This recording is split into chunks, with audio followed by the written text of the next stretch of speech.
السلام علیکم. ہمارے چینل بیا اور مالا پر خوش آمدید. اگر آپ ہمارے اس چینل پر پہلی دفعہ آئے ہیں یا آپ نے ابھی تک سبسکرائب نہیں کیا تو بیا اور مالا کو سبسکرائب کرنا نہ بھولیے. تھکن کے مارے میرا برا حال ہو گیا تھا. ٹانگیں اور پاؤں جیسے شل ہو گئے. لگ رہا تھا اب ایک قدم بھی نہیں اٹھا سکوں گی. نڈھال ہو کر جب میں نے ایک درخت کے تنے سے ٹیک لگائی تو عمر نے تشویش سے مجھے دیکھتے ہوئے کہا، اقرا تمہاری طبیعت تو ٹھیک ہے نا؟ میرے رکنے کے ساتھ ہی ہمارا یہ چھوٹا سا قافلہ بھی رک گیا. سب میرے ارد گرد کھڑے ہو گئے. عمر نے بوتل سے مجھے پانی پلایا. پانی پینے سے میرے اندر توانائی سی آ گئی.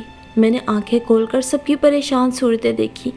کویتا دیدی مجھ سے بڑی محبت سے پوچھ رہی تھی، اقرا کچھ کھاؤ گی؟ نہیں، میں نے انکار میں سر ہلایا تو راج بھائی وہیں زمین پر بیٹھتے ہوئے بولے، چلو بھائی یہاں تھوڑا سا ٹھہر جاتے ہیں، جگہ بھی اچھی ہے، تھوڑا سا آرام بھی کر لیں گے، تب تک اقرا بھاوج کی طبیعت بھی بہتر ہو جائے گی. کسی نے ان کی بات سے اختلاف بھی نہیں کیا. سب وہیں پھسکڑا مار کر بیٹھ گئے. میری طبیعت اب خاصی بہتر ہو چکی تھی. عمر اس دوران پریشانی سے مجھے دیکھ رہے تھے اور بار بار پوچھتے تھے کہ اب میں کیسا محسوس کر رہی ہوں.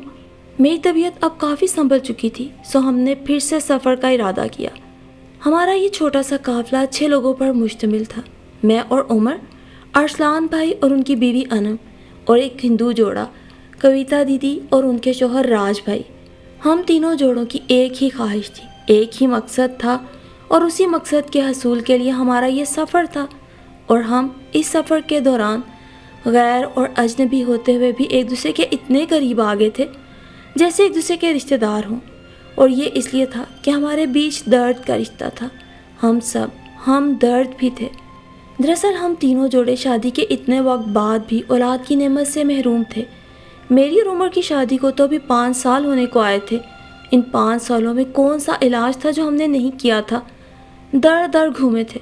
کسی نے کوئی حکیم بتایا، کسی نے کوئی اچھی لیڈی ڈاکٹر کا نام لیا، کسی کے ہاں سالوں سے اولاد نہ ہوئی تھی، کسی ایک ڈاکٹر سے اسے آرام آیا تو ہمیں بھی اس کے پاس بھیج دیا، یا پھر کوئی ہومیوپیتھک ڈاکٹر. ہم وہاں پہنچ جاتے. عمر اپنی ماں کا اکلوتا بیٹا تھا. باپ اس کا چند سال پہلے فوت ہو چکا تھا. اس کی ماں کی شدید خواہش تھی کہ وہ اپنے بیٹے کی اولاد کی خوشخبری سنے، لیکن جب ہر ماں کوئی بھی خوشی کی خبر لائے بنا گزر جاتا، ہر ماں میری ساس کا رونا دھونا اور بھوک ہڑتال جاری رہتی. وہ 2-4 دن کچھ نہ کھاتی، بس روتی رہتی اور واویلا کرتی رہتی. مجھ پر بھی ہر ماہ شدید قسم کا ڈپریشن طاری ہو جاتا. عمر منہ پھلائے اداس سے پھرتے رہتے. غرض گھر پر ایسا سوگ طاری ہوتا جیسے کسی کی موت واقع ہو گئی ہو. میری ساس کے اصرار پر ہم دونوں میاں بیوی نے اپنے مہنگے ٹیسٹ اور علاج کرا دیکھے تھے، مگر ابھی تک کسی درد سے کوئی امید نہ لگی تھی. انہی دنوں عمر کو کسی نے آفس میں بتایا کہ فلاں جگہ پر ایک پیر صاحب ہیں جنہیں لوگ پہاڑی والے پیر سرکار کہتے ہیں. بے اولاد جوڑوں کو دم اور دعا کرتے ہیں، اور یہ سب وہ فی سبیل اللہ کرتے ہیں، 1 روپیہ بھی نہیں لیتے. اور ان کا یہ ریکارڈ ہے کہ آج تک انہوں نے جس بے اولاد جوڑے کے لیے بھی دعا کی ہے وہ بامراد ہوا ہے. 10 اور 20 سالوں کے بے اولاد جوڑوں کو خدا نے اولاد سے نوازا ہے. اس شام عمر گھر آئے تو بہت خوش ہو رہے تھے. چھوٹتے ہی انہوں نے مجھے ساری بات بتائی اور میرا بھی جیسے خود پر قابو نہ رہا. تھر تھرائی آواز میں نے کہا، عمر مجھے لے کر چلو، مجھے ان کے پاس جانا ہے.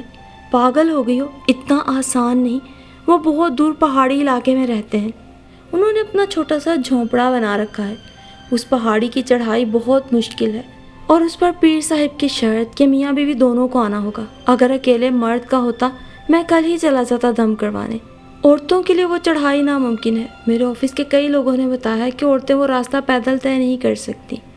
عمر آپ کی طبیعت تو ٹھیک ہے نا؟ آپ جانتے ہیں مجھے کتنی شدید خواہش ہے. اور اماں کو دیکھیں جنہیں ہم ہر ماہ مایوس کر دیتے ہیں. آپ کو کیا لگتا ہے میں کسی بھی چیز میں کوئی کمزوری دکھاؤں گی؟ میں آپ کے ساتھ ہر مشکل راستہ طے کرنے کو تیار ہوں. بس آپ کل ہی آفس سے چھٹی کے لیے اپلائی کر دیں. عمر کو تو خود بھی اولاد کی بے انتہا خواہش تھی. اس نے کبھی مجھے کسی حکیم، کسی ڈاکٹر کے پاس لے جانے سے انکار نہیں کیا تھا. اور ہماری جوانی بھی جیسے انہی ڈاکٹروں اور حکیموں کے تجربات کی نظر ہوتی جا رہی تھی. عمر مجھے بار بار کہہ رہے تھے کہ سفر بہت مشکل ہے، راستہ بھی بہت لمبا ہے، کھانے پینے کے لیے کچھ صحیح انتظام بھی نہیں، پہاڑی علاقہ ہے، ہمیں اپنے ساتھ سب کچھ رکھنا ہوگا۔ جب عزم سفر باندھا تو ہم نے اپنے ساتھ پانی کا ایک چھوٹا کولر، کچھ خشک خوراک، میٹھی روٹیاں، سوکھے میوے کی گریاں اور بسکٹ کے ڈبے رکھ لیے۔ میں بڑی پرجوش ہو رہی تھی اور مجھے قطعاً پرواہ نہ تھی کہ راستہ مشکل ہوگا۔ ہمارے آبائی شہر میاں والی سے یہ مقام تقریباً 16 گھنٹے کے فاصلے پر تھا۔ بسیں بدلتے بدلتے ہم اپنی مطلوبہ جگہ پر 20 گھنٹے کے بعد پہنچے۔ ہم تو اسٹاپ پر اترتے ہی کافی تھک چکے تھے۔ کچھ وہ جگہ بھی خاصی سنسان تھی۔ وہاں سے سارے دن میں ایک ہی بس گزرتی تھی۔ بس کے اس سفر کے دوران ہی ہماری ملاقات ان دو جوڑوں سے ہوئی تھی۔ راستہ لمبا تھا۔ ہم نے ایک دوسرے سے بات چیت شروع کی تو ہم پر یہ خوشگوار انکشاف ہوا کہ ہمارا اور ان دونوں جوڑوں کا مقصد ایک اور منزل بھی ایک ہی تھی۔ راج بھائی اور کویتا دیدی جو انڈیا سے آئے تھے، ان کی شادی کو 15 سال ہو چکے تھے اور ان کی اولاد نہیں تھی۔ وہ ہندو مذہب سے تعلق رکھتے تھے۔ ہندوستان کے اچھے سے اچھے ڈاکٹروں، حکیموں کے پاس علاج کروانے کے باوجود بھی ان کی گود خالی تھی، اور ہندوستان میں ہی کسی نے انہیں اس پہاڑی والے پیر صاحب کے بارے میں بتایا تھا۔ آج وہ یہاں تھے۔ ارسلان بھائی اور ان کی بیگم لاہور کے کسی مضافاتی علاقے سے تعلق رکھتے تھے اور ان کی شادی کو 12 سال ہو چکے تھے۔ وہ بھی ہنوز بے اولاد تھے۔ وہ بھی پیر صاحب کی شہرت سن کر آئے تھے۔ ہم تینوں جوڑے اس بات پر بے حد خوش تھے کہ اس کٹھن سفر میں ہم سب کو ایک دوسرے کا ساتھ نصیب ہو گیا، اور یہ سفر جو ہم نے خدا کا نام لے کر شروع کیا تھا، خدا کے آسرے ہی ہم طے کرتے جا رہے تھے، کیونکہ آخری بس سے اترنے کے بعد راستہ بہت دشوار اور بہت مشکل تھا۔ ایک تنگ و تاریک راستہ، ایک طرف کھائی، دوسری طرف درخت، سارا راستہ چڑھائی والا تھا اور ہمارے اندازے سے کہیں زیادہ کٹھن۔ میں اور عمر تینوں جوڑوں میں سب سے کم عمر تھے، لیکن میں سمجھ رہی تھی کہ کویتا دیدی اور انم بھابھی دونوں مجھ سے زیادہ چست تھیں۔ میں اکثر ان سے پیچھے رہ جاتی۔ مرد ہم سے تھوڑے آگے جا رہے تھے۔ راج بھائی بہت ہنسمکھ اور باتونی تھے۔ انہوں نے عمر اور ارسلان بھائی کو باتوں میں الجھا رکھا تھا، جبکہ میرا تھکن سے برا حال تھا۔ مجھے کویتا دیدی اور انم کی باتوں میں کوئی مزہ نہیں آ رہا تھا۔ میں بس اپنے لیے دعا کر رہی تھی کہ خدا مجھے منزل تک خیریت کے ساتھ پہنچا دے۔ لیکن تھوڑی دور آگے جانے کے بعد مجھے پھر سے چکر آنے لگے۔ میری آنکھوں کے آگے اندھیرا آ رہا تھا۔ ایک قدم بھی اٹھانا محال تھا۔ قریب تھا کہ زور سے زمین پہ گرتی۔ اچانک کویتا دیدی کی نظر مجھ پہ پڑی۔ انہوں نے چیخ مار کر سب کو متوجہ کیا اور کسی چھوٹے بچے کی طرح مجھے اپنی باہوں میں تھام لیا۔ ایک بار پھر سب میری وجہ سے پریشان ہو گئے۔ عمر تو حد سے زیادہ ہی پریشان تھے۔ میں اپنی طبیعت کو جتنا سنبھالنے کی کوشش کر رہی تھی، وہ اتنا ہی زیادہ بگڑ رہی تھی۔ کویتا دیدی میرے دونوں ہاتھوں کو اپنے ہاتھوں میں لے کر سہلا رہی تھی اور انم بھابھی مجھے پانی پلانے کی کوشش کر رہی تھی، لیکن میری عجیب سی کیفیت ہو رہی تھی۔ مجھے لگ رہا تھا جیسے ساری فضا گول گول گھوم رہی ہے، اور میں نے جو تھوڑا بہت کھایا تھا وہ بھی باہر آنے کو بے قرار تھا۔ شاید پہاڑی علاقہ تھا۔ آخر عمر نے ان سب سے کہا، آپ لوگ جائیے، میں تھوڑی دیر اس کے ساتھ ٹھہرتا ہوں، اس کی طبیعت بہتر ہو گئی تو ہم بھی آ جائیں گے۔ ان سب نے منع کرنا چاہا، لیکن عمر کے اصرار کے آگے کسی کی ایک نہ چلی۔ وہ دونوں جوڑے مجھے کچھ ہدایات دیتے ہوئے چلے گئے۔ ان کے جانے کے بعد عمر کبھی مجھے پانی پلانے کی کوشش کرتے، کبھی میٹھی روٹی کا ایک ٹکڑا کھانے کا مشورہ دیتے کہ شوگر نہ لو ہو گئی ہو۔ کچھ دیر بعد میری طبیعت سنبھل گئی۔ میں ایک درخت کے موٹے تنے سے ٹیک لگا کر بیٹھ گئی۔ عمر مجھ سے کہنے لگے، اقرا، اگر تمہاری طبیعت سنبھل گئی ہو تو چلیں۔ نہیں عمر، میں کمزور آواز میں بولی، اب میں ایک قدم کی بھی چڑھائی نہیں کر سکتی، لیکن تم ضرور چلے جاؤ، میں یہیں بیٹھ کر تم لوگ کا انتظار کرتی ہوں۔ کیا کہہ رہی ہو؟ وہ قدرے تیز آواز میں بولا۔ اس ویرانے میں تمہیں بیمار چھوڑ کر میں چلا جاؤں؟ پاگل ہو گئی ہو؟ عمر، میں رونے والی تھی۔ تم جانتے ہو نا ہم کس مقصد سے آئے ہیں، اب کیا خالی ہاتھ چلے جائیں؟ اقرا، جانتی ہو پیر صاحب کی شرط، میاں بیوی دونوں کو آنا ہوگا۔ نہیں، میں نڈھال ہو کے بولی، تم انہیں بتا دو گے کہ تمہاری بیوی گھر سے ساتھ آئی ہے، لیکن اس کی طبیعت خراب ہو گئی ہے۔ اللہ والے اتنے سخت مزاج نہیں ہوتے، تمہاری بات سمجھ جائیں گے۔ لیکن اقرا، وہ تشویش سے بولے، میں اب بہت بہتر ہوں عمر، تم چلے جاؤ، میں نے آواز میں بشاشت پیدا کرتے ہوئے کہا، اور یہ جگہ اتنی سنسان بھی نہیں ہے۔ میں نے درختوں کے بیچ میں ایک 13-14 سال کے لڑکے کو بکریوں کا ریوڑ چراتے دیکھ کر اس کی طرف اشارہ کیا، دیکھو تو اس بچے کو، وہ اسی طرف آ رہا ہے۔ عمر نے کوئی جواب نہیں دیا۔ تب وہ لڑکا ہمارے نزدیک آ چکا تھا۔ اس کے ہاتھ میں لاٹھی تھی۔ پاؤں میں ٹوٹے سے چپل تھے اور کپڑے میلے پھٹے ہوئے تھے۔ عمر نے اس سے چند باتیں کی اور پھر اس سے کہا، بیٹے یہ میری بیوی ہے، اس کی طبیعت خراب ہو گئی ہے، میں یہاں پیر صاحب کے پاس دم کروانے آیا ہوں، ہو سکے تو تم کچھ دیر اس کے پاس بیٹھ جاؤ، میں نہیں چاہتا یہ اکیلی رہے، اس کے بدلے میں تمہیں کچھ پیسے دے دوں گا۔ ہاں ہاں چاچا، آپ بے فکر رہیں، میں چاچی کا بہت اچھے سے خیال رکھوں گا، یہاں ایسا کوئی خطرہ بھی نہیں ہے، یہ قریب ہی نیچے ہمارا گاؤں ہے، میں ہر روز بکریاں یہاں لے کے آتا ہوں۔ وہ لڑکا اپنی عمر سے زیادہ ہی سمجھداری سے بات کر رہا تھا۔ عمر کو اطمینان ہوا۔ جاتے ہوئے انہوں نے کچھ پیسے لڑکے کے ہاتھ پہ رکھے اور یہ کہا، باقی پیسے تمہیں آ کر دوں گا۔ ایک طرح سے میں نے انہیں زبردستی بھیج دیا۔ میری طبیعت ٹھیک ہونے کا نام ہی نہیں لے رہی تھی، لیکن پھر بھی خود کو سنبھالے اس بچے سے ادھر ادھر کی باتیں کرنے لگی۔ میں حد درجہ اداس اور مایوس ہو رہی تھی، سمجھ رہی تھی کہ کیسے خدا نے مجھے منزل کے قریب لا کر بیمار کر دیا۔ شاید اس لیے میری قسمت میں اولاد کا سکھ ہے ہی نہیں۔ منفی خیالات مجھے اور زیادہ ڈپریشن میں مبتلا کر رہے تھے۔ میں نے اس بچے کو اپنے پاس سے کچھ ڈرائی فروٹ کھانے کو دیا تو وہ مزے سے کھانے لگا اور مجھے اپنے علاقے کی باتیں بتانے لگا، جنہیں سن کر میرے دل کا بوجھ کچھ ہلکا ہو گیا۔ مجھے اماں کا بھی خیال آ رہا تھا۔ انہیں علم ہوا کہ میں پہاڑی والے پیر صاحب کے پاس نہیں جا سکی تو دکھ سے ان کا کیا حال ہوگا۔ کافی دیر ہو گئی، میری کچھ سوتی جاگتی کیفیت تھی جب میں نے سنا وہ چرواہا کہہ رہا تھا، باجی شاید آپ کے لوگ واپس آ رہے ہیں۔ میں فوراً الرٹ ہو کر بیٹھ گئی اور آنے والے راستے پہ نظریں جما دی تو دور سے وہ سب آ رہے تھے۔ لڑکا کوئی مقامی نغمہ گاتا ہوا اپنی بکریوں کی طرف چلا گیا۔ اتنے میں وہ لوگ میرے قریب آ گئے۔ راج بھائی اور کویتا دیدی آگے آگے تھے، ان کے پیچھے ارسلان بھائی اور ان کی بیگم، ان سب سے پیچھے نظریں جھکائے عمر آ رہا تھا۔ میرا دل اچھل کر حلق میں آ گیا۔ عمر کے چہرے پہ کچھ ایسا تاثر تھا جس نے مجھے سہما دیا، جبکہ کویتا دیدی اور انم بھابھی کے چہرے کھلے کھلے سے نظر آ رہے تھے۔ کیسی طبیعت ہے اب تمہاری؟ کویتا دیدی اور انم بھابھی وہیں زمین پہ میرے پاس بیٹھ گئیں۔ تب تک عمر بھی قریب آ چکا تھا۔ میں ٹھیک ہوں، میں نے بے قراری سے کہا۔ لیکن پیر صاحب نے کیا کہا؟ آپ سب نے انہیں میرے متعلق بتا دیا تھا نا کہ میں طبیعت کی خرابی کے باعث ان کی خدمت میں حاضر نہیں ہو سکی۔ میری بات پر وہ چپ ہو گئی۔ مجھے ان کی خاموشی دہلائے دے رہی تھی۔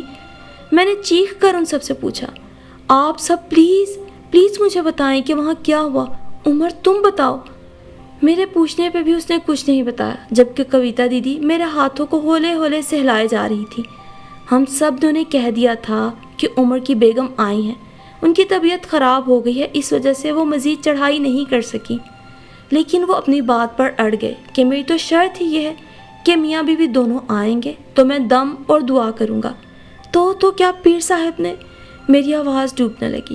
ہاں، کویتا دیدی نے اس بات میں سر ہلاتے ہوئے کہا، پیر صاحب نے ہمارے بہت اصرار کے باوجود بھی عمر بھائی کے لیے نہ تو دعا مانگی نہ انہیں دم کیا۔ لیکن بھابھی پریشانی کیسی؟ راج بھائی جلدی سے بولے، جب آپ کی طبیعت ٹھیک ہو جائے گی آپ دوبارہ یہاں آ جانا، ہم لوگ تو پرائے ملک سے آئے ہیں، ہمیں تو زیادہ پریشانی تھی، آپ کے لیے تو کوئی مسئلہ ہی نہیں۔ ہاں ہاں، عمر نے دھیمی آواز میں کہا، ہم پھر آ جائیں گے اقرا۔ لیکن میرا دل تو غم سے پھٹ رہا تھا۔ مجھے لگ رہا تھا جیسے یہ میری آخری امید تھی جو نا امیدی میں بدل گئی۔ کہیں نہ کہیں مجھے لگنے لگا تھا شاید اللہ نے میرے نصیب میں اولاد لکھی ہی نہیں، جہاں جاتی ہوں وہاں سے مایوس لوٹ آتی ہوں۔ یہ سوچ کر میں پھوٹ پھوٹ کر رونے لگی، جبکہ کویتا دیدی اور انم بھابھی مجھے تسلیاں دینے لگیں۔ اتنی مایوس کیوں ہو رہی ہو اقرا؟ اتنی مایوسی اچھی نہیں۔ دیکھو ہماری شادیوں کو کتنے سال ہو گئے اور ہماری ایج بھی تم سے کتنی زیادہ ہے، پھر بھی ہم مایوس نہیں ہیں۔ تم تو بھی بہت چھوٹی ہو، تمہارے پاس بہت وقت ہے۔ عمر بھی دکھ بھری نظروں سے مجھے دیکھ رہا تھا۔ تبھی عمر نے راج بھائی اور ارسلان بھائی کو زبردستی یہ کہہ کے بھیج دیا کہ آپ لوگ جائیں، جب تک اس کی طبیعت ٹھیک نہیں ہوگی میں یہاں اس کے ساتھ بیٹھا ہوا ہوں۔ اور ان کے جاتے ہی عمر نے مجھے گلے لگا لیا، مجھے ڈھیروں تسلیاں دی، مگر میرا رونا اسی رفتار سے جاری رہا۔ اقرا پلیز، ایک تو پہلے بیمار ہو، رو رو کر اور بی پی لو کر لو گی، میں نے کہہ دیا نا ہم پھر آ جائیں گے۔ کافی دیر رونے کے بعد عمر نے مجھے پانی پلایا اور کہنے لگے، بلندی پر چڑھنے کی نسبت اترائی میں جانا آسان ہوتا ہے، تم ہمت کرو، میں تمہیں سہارا دوں گا، جہاں تمہاری طبیعت خراب ہونے لگے گی ہم وہیں بیٹھ جائیں گے، لیکن ہمیں یہاں سے جانا ہوگا۔ میں اس کا سہارا لے کے اٹھ کھڑی ہوئی، آنسو اب بھی میری آنکھوں سے مسلسل بہہ رہے تھے۔ عمر کی باہوں کا سہارا لیتے ہوئے اترنے میں مجھے زیادہ مشکل کا سامنا نہیں ہوا۔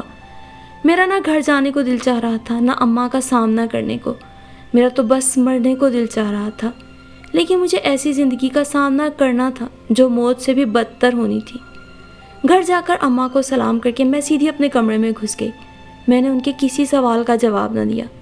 عمر نے انہیں کچھ بتایا یا نہیں مجھے علم نہ تھا۔ میں تو اندھیرے کمرے میں بیڈ پر گر گئی۔ مجھے ہر چیز بری لگ رہی تھی، حتیٰ کہ اپنا آپ بھی۔ اور اسی طرح پورے 2 دن میں نے روتے سوتے گزار لیے۔ تیسرے دن عمر نے زبردستی مجھے اٹھایا۔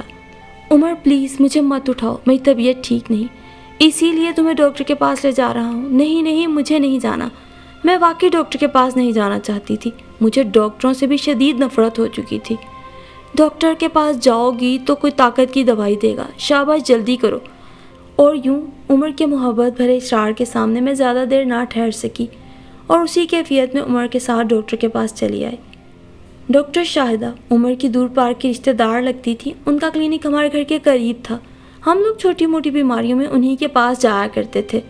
ڈاکٹر شاہدہ شہر کے ایک جانی مانی ڈاکٹر تھی۔ اس وقت بھی ان کے کلینک پر خاصا رش تھا، لیکن ہمیں دیکھ کر انہوں نے جلدی بلوا لیا۔ مجھے دیکھ کر ڈاکٹر صاحبہ چونک گئی۔ ارے اقرا، یہ کیا حال بنا رکھا ہے؟ سالوں کی بیمار لگ رہی ہو۔ میں نے نقاہت بھری آواز میں انہیں اپنی کیفیت بتائی۔ پیر صاحب کا قصہ گول کر گئی۔ انہوں نے میرا تفصیلی چیک اپ کیا، ایک ٹیسٹ بھی کروایا۔ ان کے چہرے پہ دبا دبا جوش تھا۔ تمہیں پتہ ہے اقرا، تم پریگننٹ ہو؟ کیا؟ میں حیرانگی سے ان کا منہ دیکھنے لگی۔ اچھا ابھی ٹھہرو، ابھی میں اپنے شک کو مکمل طور پہ دور کر لوں۔ یہ کہہ کر انہوں نے جدید طرز کا میرا ایک بلڈ ٹیسٹ کروایا۔ اگلے دن جب میں ڈاکٹر صاحبہ کے کلینک پہنچی تو وہ بہت خوش تھیں۔ کسی بھی شبے کی گنجائش نہیں رہی اقرا، تم پریگننٹ ہو۔ نہیں ڈاکٹر صاحبہ، ایسے کیسے ہو سکتا ہے؟ میں نے دھک دھک کرتے دل کے ساتھ کہا تو وہ ہنس کر بولی، ہو چکا ہے بی بی، مبارک ہو، اب خوش ہو، وہموں میں نہ پڑی رہو۔ اتنے میں انہوں نے عمر کو بھی اندر بلا لیا۔ عمر بہت مبارک ہو بیٹا، تم باپ بننے جا رہے ہو۔ عمر کی بھی خوشی کے مارے اپنی چیخوں پر قابو نہ رہا۔ بے ساختہ انہوں نے مجھے اپنے گلے لگا لیا۔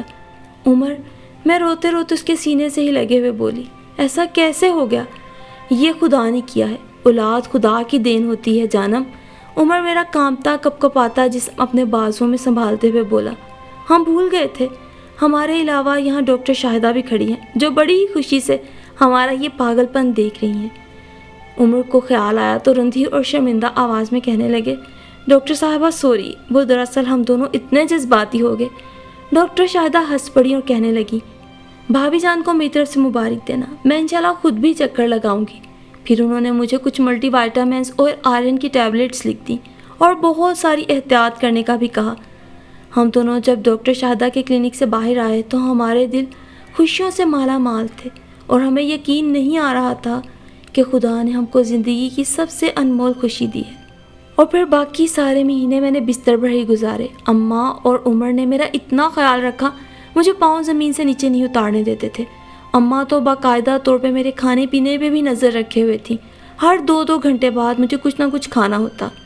اور پھر یہ ان دنوں کی بات ہے جب ہمارا ننھا عمیر 1 سال کا ہو چکا تھا۔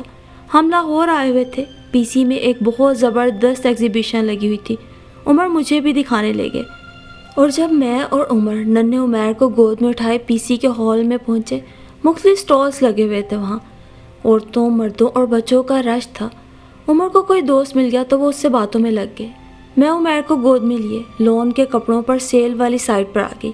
اتنا رش تھا کہ کچھ صحیح سے دیکھ نہیں پا رہی تھی۔ ماشاءاللہ کتنا پیارا بچہ ہے آپ کا، کسی خاتون کی آواز میرے کانوں میں پڑی۔ جی شکریہ۔ میں نے ان کی طرف دیکھا اور شدت سے چونک پڑی۔ مسز ارسلان آپ؟ میں خوشی اور حیرت سے بولی، ارے اقرا یہ تم ہی ہو نا؟ ہم دونوں ایک دوسرے سے لپٹ گئی اور سٹال سے الگ ہو کر ایک دوسرے سے باتیں کرنے لگی۔ یہ بات دعا سلام خیر خیر سے آگے بڑھی تو تجسس آمیز لہجے میں وہ مجھ سے بولی، اقرا یہ بچہ؟ ان کی آنکھوں میں الجھن تھی۔ یہ میرا ہے مسز ارسلان، میرا اور عمر کا۔ میں نے عمیر کو خود سے لپٹاتے ہوئے کہا، لیکن وہ کچھ بولتے بولتے رک گئی۔